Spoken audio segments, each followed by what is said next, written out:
मैं अंजलि मिश्रा, स्वागत है आप सभी का द न्यूज में। इस वक्त की बड़ी खबर सामने आ रही है। दिल्ली शराब घोटाले मामले में बड़ी अपडेट निकलकर सामने आई है। बता दें आपको कि अब ईडी ने दिल्ली के मुख्यमंत्री अरविंद केजरीवाल को भी दिल्ली शराब घोटाले मामले में नोटिस जारी किया है। जी हां, बिल्कुल सही सुना आपने, उन्होंने समन दिया है और 2 नवंबर को पूछताछ के लिए बुलाया है। तो आपको बता दें कि आम आदमी पार्टी के लिए बड़ा झटका है, जो लगातार कह रही थी कि किसी भी तरीके का कोई घोटाला नहीं हुआ है, किसी भी तरीके का कोई, जो अगर आप कहेंगे कि भ्रष्टाचार नहीं हुआ है, 1 रुपए के पैसे की लेन देन नहीं हुई है।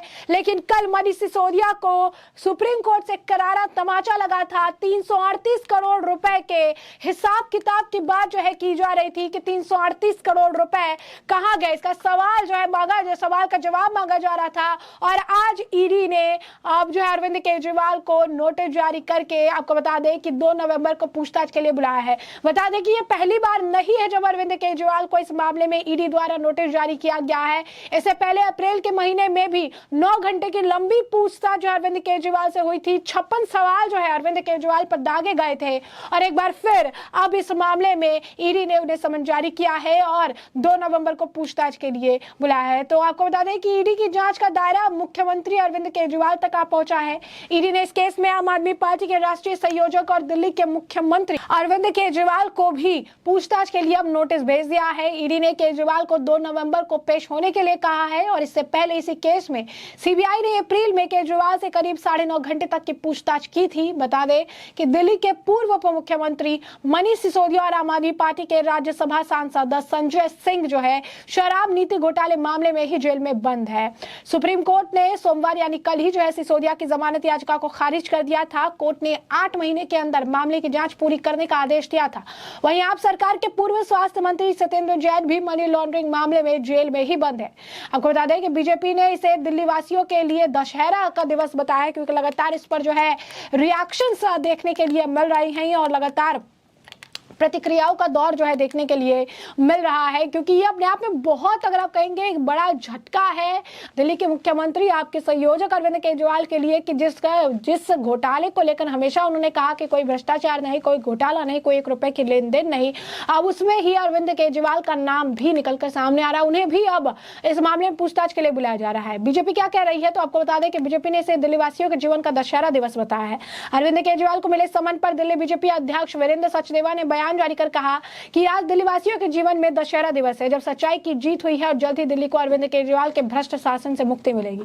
दिल्ली बीजेपी अध्यक्ष ने अरविंद केजरीवाल को ईडी के समन का स्वागत किया और कहा कि यह सच्चाई की जीत का दिन है। सिर्फ यही नहीं, आपको बता दें कि केंद्रीय मंत्री जो है अनुराग ठाकुर भी इस पर रिएक्शन देते हुए नजर आए। क्या कुछ कह रही है अनुराग ठाकुर, जरा नजर डालिए।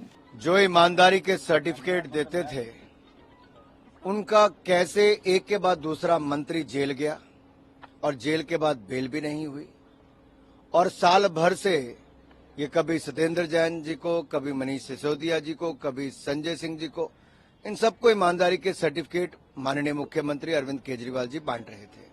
सच्चाई ये है कि जब से सत्ता में आए हैं, एक के बाद दूसरा इनका नेता भ्रष्टाचार में लिप्त पाया गया। और आप पिछले 8-9 वर्षों की कड़ी एक के बाद दूसरी देखिए कि कैसे व्यापक भ्रष्टाचार आम आदमी पार्टी ने दिल्ली से लेकर पंजाब तक किया है। पंजाब में तो सरकार बनने के 2 महीने के अंदर ही इनके स्वास्थ्य मंत्री को भ्रष्टाचार के चलते इस्तीफा देना पड़ा। आज हालत ये है कि ये पता नहीं कि इनके मंत्री जेल में ज्यादा हैं कि बाहर हैं। तो इसलिए मैं कहना चाहता हूं, जिसका मुखिया ही ऐसा हो जो ईमानदारी के सर्टिफिकेट बांटता हो, तो पता है कि आशीर्वाद किसका था, किसके कहने पे भ्रष्टाचार हो रहा था और पूरा षड्यंत्र कहां से रचा जा रहा था। तो जैसा कि आपने सुना, क्या यहाँ पर साफ तौर पर अनुराग ठाकुर कह रही है कि जो ईमानदारी का सर्टिफिकेट देते थे उनका, और जो है उनका कैसे एक के बाद एक दूसरा मंत्री जो है जेल चला गया है और जेल जाने के बाद उन्हें बेल भी नहीं मिल रही है, उन्हें जो है किसी तरीके से कोई राहत नहीं मिल रही है। जिसका मुखिया ही ऐसा हो, वो ईमानदारी का सर्टिफिकेट बांटता हो, तो पता है कि आशीर्वाद किसका था और किसने कहां पर यह भ्रष्टाचार हो गया। बता दें आपको, पिछली पूछताछ में अरविंद केजरीवाल ने क्या कहा था ये भी समझिए। तो अप्रैल में शराब नीति केस में दिल्ली के मुख्यमंत्री अरविंद अरविंद केजरीवाल ने सीबीआई से अपने ऑफिस में करीब 9.5 घंटे तक पूछताछ की थी। सीबीआई ने पूछने के बाद केजरीवाल ने कहा था कि सीबीआई ने जितने सवाल पूछे मैंने सभी के जवाब दिए, हमारे पास छिपाने के लिए कुछ नहीं है। पूरा का पूरा कथित शराब घोटाला झूठा है, फर्जी है और गंदी राजनीति से प्रेरित है। आप कट्टर ईमानदार पार्टी है, हम मर मिट जाएंगे पर कभी अपनी ईमानदारी के साथ समझौता नहीं करेंगे। वे आपको खत्म करना चाहते हैं लेकिन देश की जनता हमारे साथ है। और लगभग जो है उन्होंने कहा कि 56 सवाल जो है उनसे पूछे गए थे।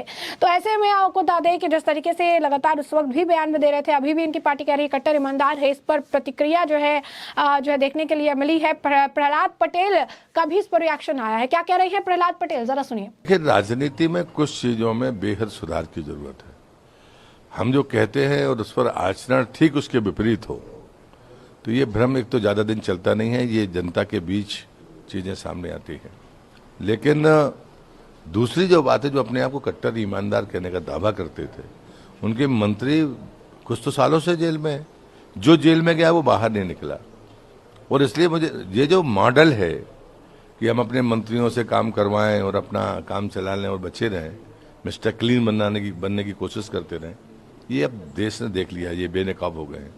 और इसलिए न्यायालय की जो टिप्पणियां होती हैं उसको सभी को संज्ञान में लेना चाहिए। खास करके जो संवैधानिक पदों पर बैठे, जिन्हें संविधान की शपथ ली है, उन्हें एजेंसियों का भी सहयोग करना चाहिए और न्यायालयीन टिप्पणियों को गंभीरता से लेना चाहिए। तो बीजेपी करवा रही और चुनाव में रोकने की कोशिश कर रही है। इससे ज्यादा दुर्भाग्यपूर्ण फिर बयान नहीं हो सकता। क्या वो न्यायालय पर टिप्पणियां करना चाह रहे हैं?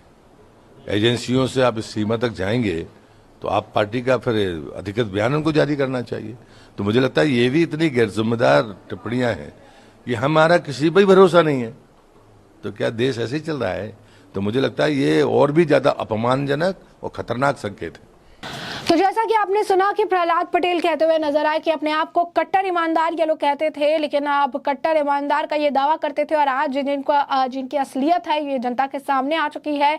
इनके जो नेता हैं वो सालों से जेल में हैं और वो बाहर नहीं निकल पा रही हैं। इनका जो ये मॉडल था कि मंत्रियों को फ्रंट में डाल के काम करवाओ और अपना इमेज क्लीन रखो, लेकिन अब उनकी भी परेशानी बढ़ रही है। वही सब मामले पर बीजेपी नेता हरीश खुराना का भी रिएक्शन देखने के लिए मिला है। क्या कुछ कह रहे हैं हरीश खुराना, जरा नजर आ रही है। अभी भी खबर लगी है कि 2 तारीख को ईडी ने मुख्यमंत्री अरविंद केजरीवाल को शराब घोटाले के अंदर सम्मन करके बुलाया है।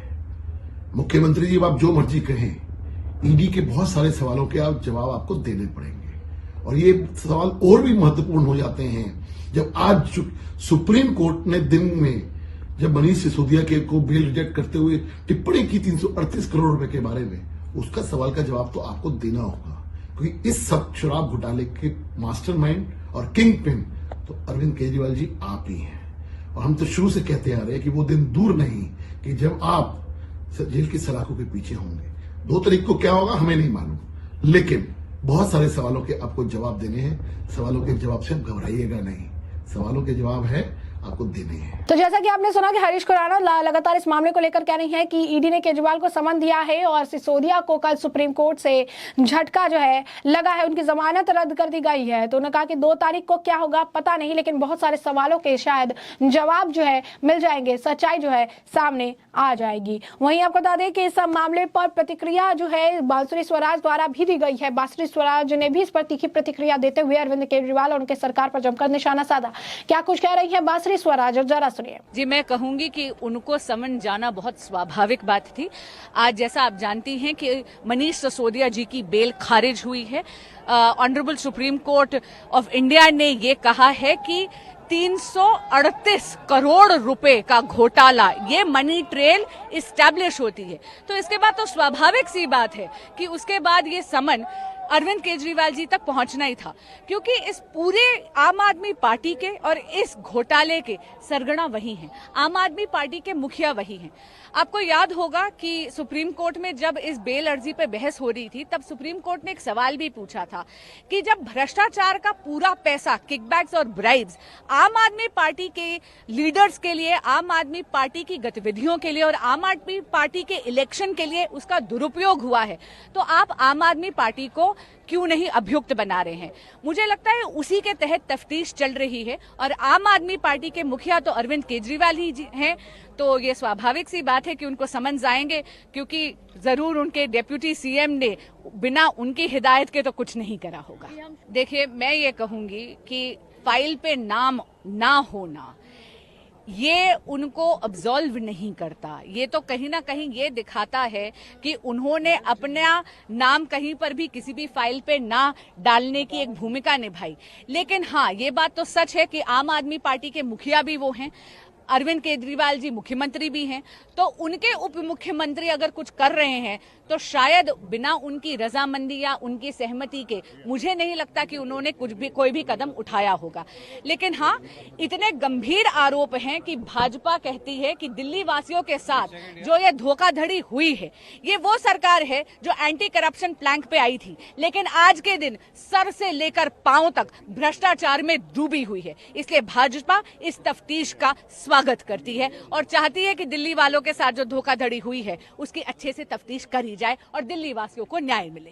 तो जैसा कि आपने सुना कि बांसुरी स्वराज जो है कहती नजर आई कि मनीष सिसोदिया की बेल खारिज हुई है और 338 करोड़ का घोटाला हुआ है और इसके बाद यह समन केजरीवाल को आना ही था, क्योंकि इस पूरे जो आपने कहा कि इस पूरे भ्रष्टाचार के इस पूरे अगर आप कहेंगे कि पार्टी के सरगना अरविंद केजरीवाल है और उनके नाक के नीचे घोटाला हो रहा था और उन्हें पता नहीं था, ऐसा हो ही नहीं सकता। आज या कल तो उन्हें समन आना ही था और आज और कल इनसे जो है पूछताछ तो होनी ही थी, जो पूछताछ अब उनसे जो है की जा रही है। वहीं इस मामले पर धर्मेंद्र प्रधान भी अपनी तरफ से प्रतिक्रिया देते हुए नजर आए। क्या कुछ कह रहे हैं धर्मेंद्र प्रधान, जरा सुनिए। कानून के ऊपर कोई नहीं हो सकता है।